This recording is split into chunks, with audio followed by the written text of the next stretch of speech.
চড়া রোদ্দুরকে উপেক্ষা করে কর্মী সমর্থকদের সাথে নিয়ে বাজনা বাজিয়ে পায়ে হেঁটে গ্রামে গ্রামে পাড়ায় পাড়ায় ভোট প্রচারে ঘাটালের সিপিআইএম প্রার্থী তপন গাঙ্গুলি। এভাবেই ঘাটালের নারায়ণপুর থেকে মিছিল শুরু করে মহারাজপুর, নলগেরিয়া, ষোলগড়িয়া হয়ে চকলাচিপুর পর্যন্ত 6 কিলোমিটার তীব্র গরমের মধ্যেও কোথাও কোথাও মাচায় বসে বিশ্রাম নিয়ে আবার কোথাও গাছের তলায় দাঁড়িয়ে কর্মী সমর্থকদের নিয়ে ভোট প্রচারে ঘাটাল লোকসভা কেন্দ্রের বামফ্রন্টের মনোনীত সিপিআই প্রার্থী তপন গাঙ্গুলি।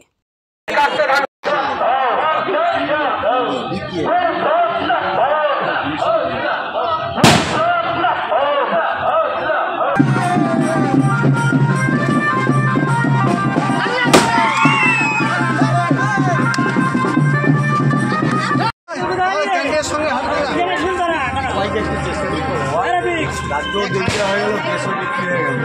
এই সরকার দেখে আমাদের চৌকিদারদের কোনো রাস্তা কি আছে? আমরা তাই চৌকিদারও রাখতে চাই না, আর আমাদের পাহাড়দারও রাখতে চাই।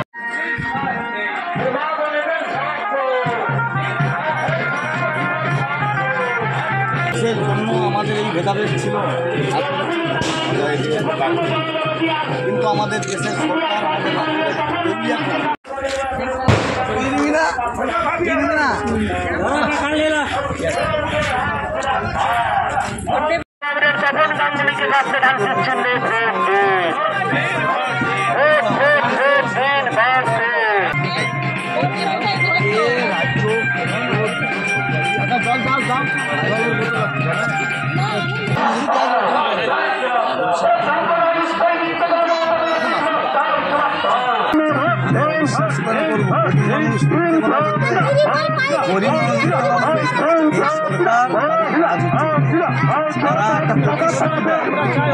একটা সংহতির বাতাবরণ করে তুলতে পারি,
চিন্তা করে এবারে ভোট করুন সবাই মিলে।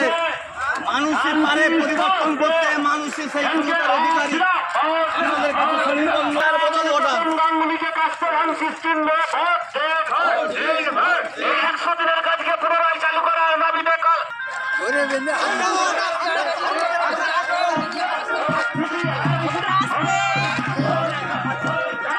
আস্তে ধানের শীষ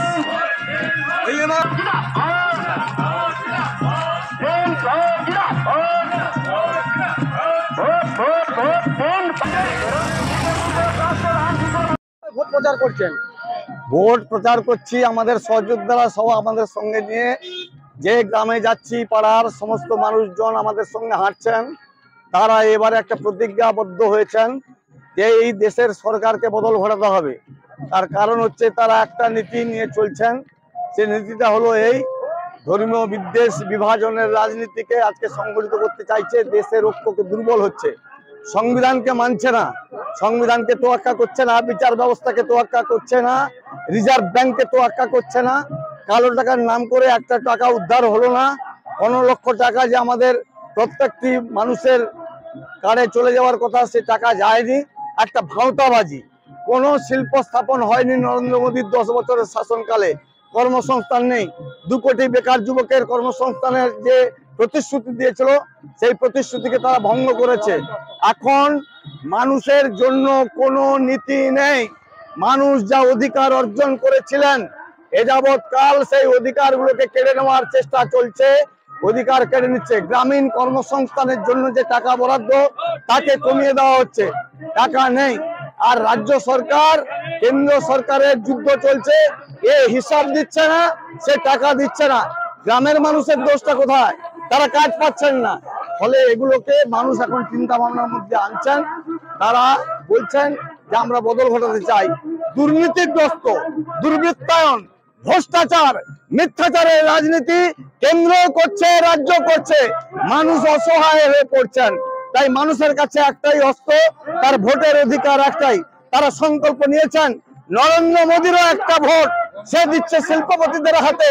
শিল্পপতিদের স্বার্থ রক্ষা করার জন্য গ্রামীণ সাধারণ মানুষের ভোটের অধিকার একটাই।